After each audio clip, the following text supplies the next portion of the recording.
पूर्व मंत्री, राजस्थान सरकार, लंबे समय से जेतान का प्रतिनिधित्व करने वाले किसान नेता, जिन्होंने आज ही आरएलपी ज्वाइन की है, जोरदार तालियों के साथ आमंत्रण दें दिलीप जी चौधरी को।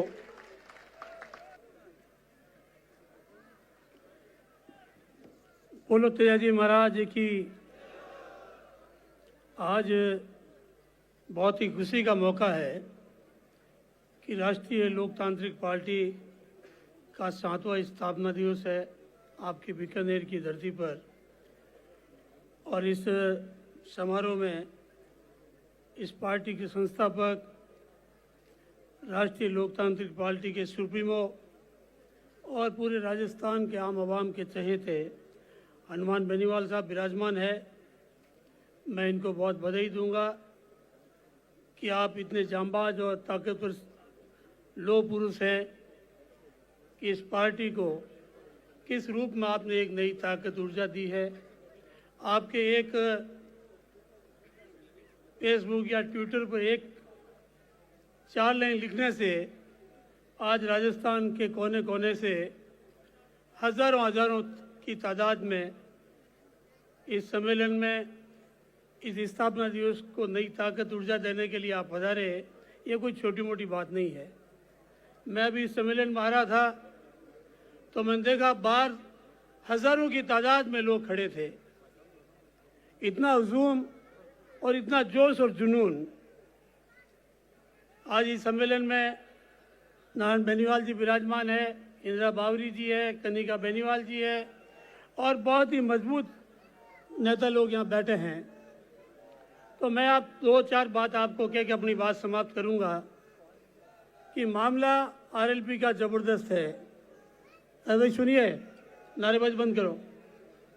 मैं 2-4 काम की बात करूँगा और आप तसल्ली से सुनिए आप बात को। देखिए कि आज राजस्थान के अंदर इस आरएलपी के प्रति लोगों में बहुत बड़ी आस्था है और बहुत ही जोरदार जुड़ाव है। मैंने इनके कई कार्यक्रम देखे हैं। बेनीवाल साहब से मेरे बहुत पुराने रिश्ते भी हैं और मैं 30 साल तक कांग्रेस में रहा और आज कांग्रेस को अलविदा करके हनुमान बेनीवाल साहब के साथ जुड़ने का, आरएलपी जुड़ने का जो निर्णय लिया, उसके पीछे मेरा मकसद ये था कि किस रूप में बेनीवाल साहब इस राजस्थान में आम आवाम, गरीब, नौजवान, दलित, अल्पसंख्यक, पीड़ित, शोषित की लड़ाई मजबूती से लड़ रहे हैं, ऐसे योद्धा का साथ देना चाहिए।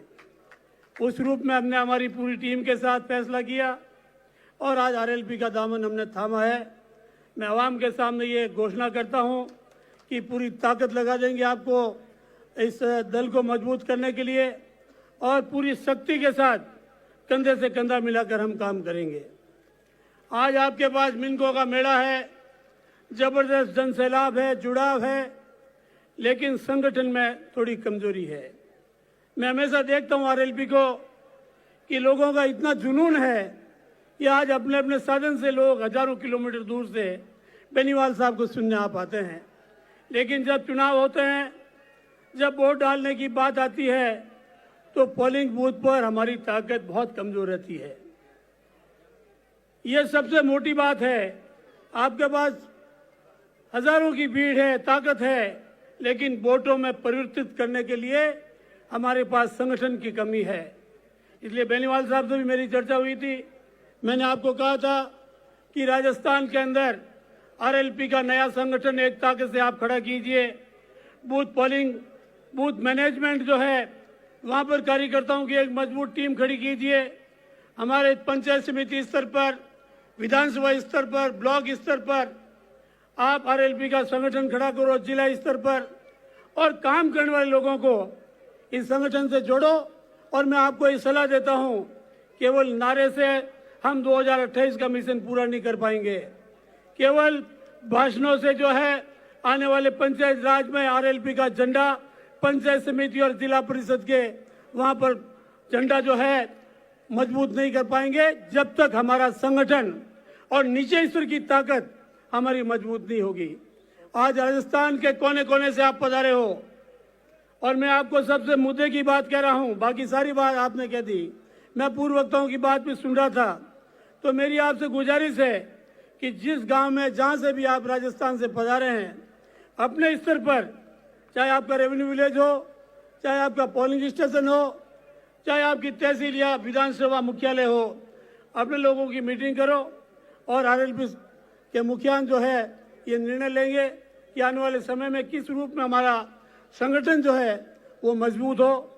मैं लंबी चौड़ी बात करूंगा नहीं। आप सुबह 10 बजे से आप यहाँ बैठे हो और मेरे ख्याल में सुबह 6 बजे से आप चले होंगे, कई तो बहुत दूर से पधारे हैं। इसलिए बेनीवाल साहब की आप बात सुनना चाहते हो, मैं पुनः आप सबको बधाई दूंगा, आपको शुभकामनाएं दूंगा कि आने वाले चुनाव में आप डटकर मुकाबला करें।